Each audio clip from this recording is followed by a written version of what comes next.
पश्चिम बंगाल विधानसभा चुनाव के नतीजों ने पहले ही राज्य में दीदी के पैर उखाड़ दिए थे। इसके बाद पार्टी के अंदर मचे घमासान ने टीएमसी को बिखराव की कगार पर खड़ा कर दिया। अब खबर यह है कि टीएमसी के बागी सांसद लोकसभा में एक नया और अलग गुट बनाने की पुरजोर मांग कर रहे हैं। नाराजगी की दबी हुई आग अब एक ऐसे खुले विद्रोह में बदल चुकी है जिसने पार्टी सुप्रीमो ममता बनर्जी के सामने उनके राजनीतिक जीवन का सबसे बड़ा संकट खड़ा कर। बताते हैं विस्तार से। नमस्कार, मैं हूं अनुराग पांडे और स्वागत करते हैं आप सभी का भारत एक्सप्रेस में। लोकसभा में एक साथ इतने सांसदों की बगावत ने यह बड़ा सवाल खड़ा कर दिया है कि क्या अब ममता बनर्जी के हाथ से उनकी अपनी ही पार्टी पूरी तरह छिनने वाली है। जी हां, आपको बता दें कि जानकारी के मुताबिक टीएमसी के ये नाराज और बागी सांसद आने वाले सोमवार को लोकसभा अध्यक्ष ओम बिरला से मुलाकात करने वाले हैं। इस मुलाकात के दौरान वे संसद में अपने अलग गुट को मान्यता देने की मांग को आधिकारिक तौर पर आगे भी बढ़ाएंगे। यह विद्रोह रातों रात नहीं हुआ, बल्कि इसके पीछे लंबे समय से सुलग रही राजनीतिक महत्वाकांक्षाएं और पद पावर की खींचतान शामिल। एक आधिकारिक पत्र भी सामने आया है जिससे साफ पता चलता है कि कुल 19 सांसदों के हस्ताक्षरों के साथ 18 मई को इस महाबगावत की पटकथा लिख दी गई थी। 4 मई के नतीजों के बाद कैसे शुरू हुआ बगावत का खेल, मैं आपको बता दूं। अगर इस पूरी क्रोनोलॉजी को समझें तो इसकी शुरुआत 4 मई को बंगाल विधानसभा चुनाव के नतीजों के ठीक बाद से हुई थी।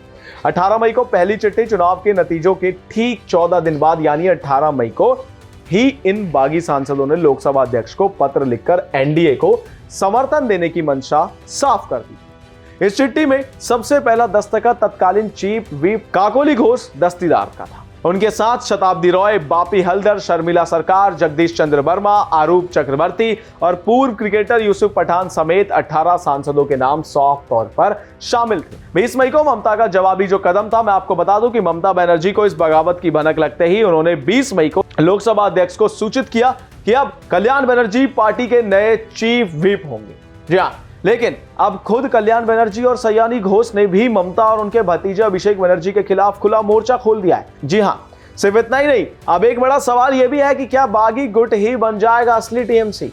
मैं आपको बता दूं कि वर्तमान में लोकसभा के भीतर टीएमसी के कुल 28 सांसद दल बदल कानून से बचने और अपनी सदस्यता सुरक्षित रखते हुए पार्टी पर दावा ठोकने के लिए बागियों को 2/3 यानी कम से कम 19 सांसदों के समर्थन की जरूरत थी, जो उनके पास पहले से है। अब अगर इस लिस्ट में सयानी घोष और कल्याण बनर्जी का नाम भी जोड़ दिया जाए तो यह संख्या बढ़कर 21 हो जाती है। यह आंकड़ा कुल सांसदों की संख्या के 2/3 से भी कहीं ज्यादा है। ऐसी स्थिति में यदि लोकसभा स्पीकर बागी गुट को ही असली टीएमसी घोषित कर दे तो इसमें कोई आश्चर्य की बात नहीं होने वाली। जी हां, आपको बता दूं, सबसे बड़ी एक कमाल की चीज समझने वाली यह भी है कि जो ममता की पार्टी है आखिर वो टूटी कैसे।